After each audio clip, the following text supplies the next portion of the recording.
सो good morning everybody, myself Acharya Vishwendra. आज आपसे EMI से रिलेटेड कुछ क्वेश्चन डिस्कस करूँगा। तो यहाँ पे हमें एक मैग्नेटिक फील्ड का रीजन दिया हुआ है जिसमें एक कंडक्टिंग लूप एंटर कर रही है स्पीड v से। तो यहाँ हम देख सकते हैं जैसे ही ये इसमें एंटर करेगी तो magnetic flux down the plane increase होगा, तो उसका अपोज करने के लिए current will be anti clockwise. Next इस नेक्स्ट क्वेश्चन में ये कॉइल यहाँ से बाहर जा रही है, बाहर जाने की वजह से मैग्नेटिक फ्लक्स घटेगा down the plane, so induced current will be clockwise, जिससे down the plane magnetic flux बढ़े as per the Lenz's law. Third case में ये इन बिटवीन है, तो इन बिटवीन है तो फ्लक्स में कोई भी चेंज नहीं आ रहा, इसका मतलब इंड्यूस ईएमएफ जीरो आएगा। नेक्स्ट इसमें अप द प्लेन है, तो जब ये इस लूप के अंदर एंटर करेगा तो up the plane magnetic flux बढ़ेगा, जिसकी वजह से करंट क्लॉकवाइज डायरेक्शन में इंड्यूस होगा। नेक्स्ट ये इस फ्लक्स मैग्नेटिक फील्ड रीजन से बाहर निकल रही है, जिसकी वजह से magnetic flux up the plane decrease होगा, इंड्यूस करंट उसको अपोज करेगा, मतलब बढ़ाने की कोशिश करेगा, so induce current will be anti clockwise, यहाँ से आ जाएगा। नेक्स्ट ये बीच में है, तो बीच में है तो चेंज में फ्लक्स में कोई चेंज होगा नहीं,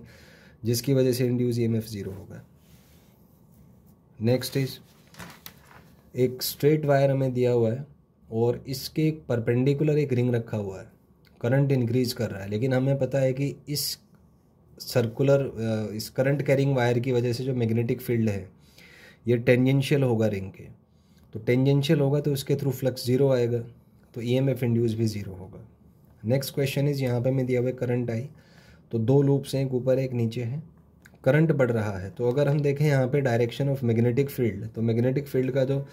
डायरेक्शन है इस पॉइंट पे वो अप द प्लेन आएगा। तो अप द प्लेन अगर आएगा तो इसका मतलब मैग्नेटिक ये करंट बढ़ रहा है, तो इंड्यूस ईएमएफ इसको घटाने की कोशिश करेगा, तो इसलिए जो इंड्यूस्ड करंट है वो क्लॉकवाइज आएगा, जिससे इस लूप के through up the plane magnetic flux घटे।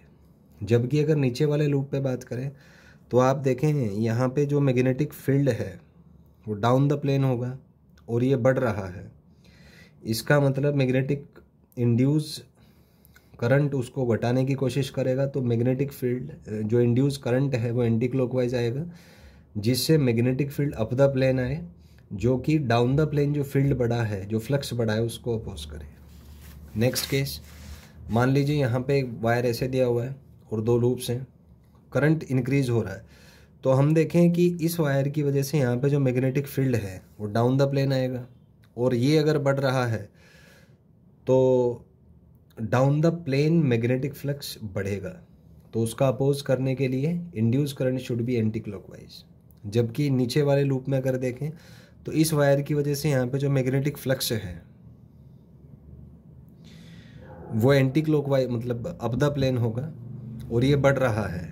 तो अगर बढ़ रहा है तो उसका अपोज करने के लिए इंड्यूस करंट क्लॉकवाइज आएगा, ताकि induce magnetic flux down the plane हो, जो कि